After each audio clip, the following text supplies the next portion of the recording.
ঝালমুড়ি বলতে আমরা সাধারণত যেটা বুঝি সেটা হচ্ছে মুড়ি, চনাচুর এবং পেঁয়াজ, শসা সব কিছুর মিশ্রণে এই ঝালমুড়িতে তৈরি করা হয়। এগুলো ছাড়াও উপকরণ আরও একটা অ্যাড করা হয়, সেটা হচ্ছে খুবই ইম্পর্ট্যান্ট, সেটা হচ্ছে কাঁচামরিচ কুচি। অনেকগুলো কাঁচামরিচ দিয়ে ঝাল ঝাল করে তারপর হচ্ছে ঝালমুড়ির রেসিপিটি তৈরি করা হয়। বাট আরও কিছু যদি ইনগ্রিডিয়েন্টস অ্যাড করা হয়, যেটার কারণে হচ্ছে ঝালমুড়ি অনেক অনেক গুণ বেশি সুস্বাদু হয়ে যায়, তাহলে কেমন হয় বলুন তো। আজকের এই ভিডিওতে আপনাদের জন্য থাকছে একটা অন্যরকম ঝালমুড়ি রেসিপি, যেটা খেয়ে আপনারা সত্যি আমার কথা ভুলবেন না। এটা এত অসাধারণ হয়, এত সুস্বাদু হয় এবং এটা কিন্তু অনেক পুষ্টিকর একটা খাবার। আমি যে আইটেমগুলো এর মধ্যে অ্যাড করব, প্রত্যেকটা আইটেমের অনেক অনেক গুণাবলী রয়েছে আর এগুলো অনেক পুষ্টিকর। সো ভিউয়ার্স, আজকের রেসিপিটি একটু অন্যরকম। চলুন তাহলে মূল রেসিপিতে যাওয়া যাক।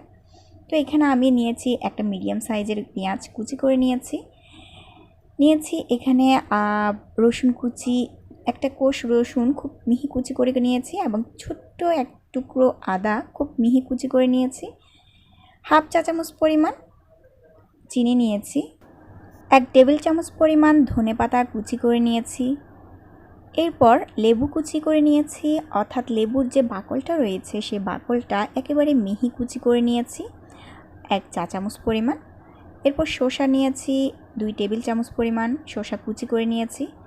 একটা মিডিয়াম সাইজের কাঁচামরিচ কুচি করে নিয়েছি। তো এই সবগুলো কিন্তু মিহি কুচি করা হবে, আপনারা নিশ্চয় দেখে বুঝতে পারছেন যে কিভাবে আমি কুচি করে নিয়েছি। এরপর কিছু পরিমাণ চনাচুর নিয়েছি।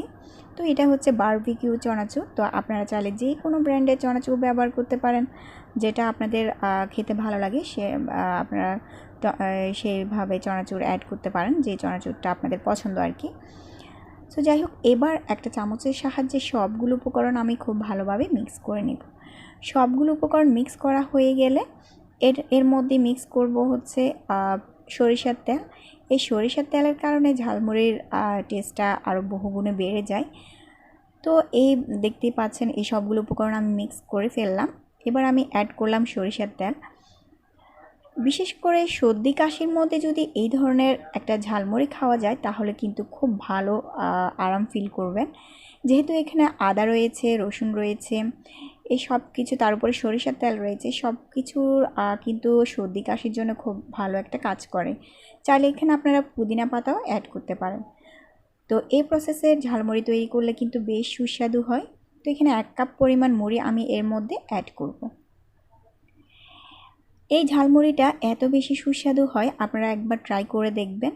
এখানে চিনি দেওয়ার কারণে কিন্তু টেস্টটা অন্যরকম আসে এবং যে লেবুর বাকলটা দিয়েছি, বাকল কুচি করে দিয়েছি, এটা হচ্ছে এলাচি লেবু। তো এলাচি লেবু আমরা সাধারণত সবাই জানি, চিনি যে দেখতে কেমন হয়, বাট এটার বাকল যে এত সুস্বাদু হয়, এত সুন্দর একটা ঘ্রাণ থাকে আর খেতে যে বেশ অসাধারণ, আপনারা ট্রাই করে দেখবেন। এই সবগুলো উপকরণ মিক্স করে এবার আমি পরিবেশনের জন্য রেডি করে নিয়েছি। বাচ্চারা ঝালমুড়ি খেতে বেশ পছন্দ করে, তাই আমি চেষ্টা করি যে এই ধরনের একটু ভিন্ন স্বাদের ঝালমুড়ি তৈরি করে খাওয়াতে। তো রেসিপিটি যদি ভালো লেগে থাকে তাহলে প্লিজ চ্যানেলটিকে সাবস্ক্রাইব করে পাশে থাকা বেল বাটনটি ক্লিক করে দিবেন আর বেশি বেশি শেয়ার করে দিবেন আপনাদের ফ্রেন্ডস এবং ফ্যামিলির সাথে। তো আজ আর না, সবাই ভালো থাকবেন, সুস্থ থাকবেন। আজকের মতো বিদায়, আল্লাহ হাফেজ।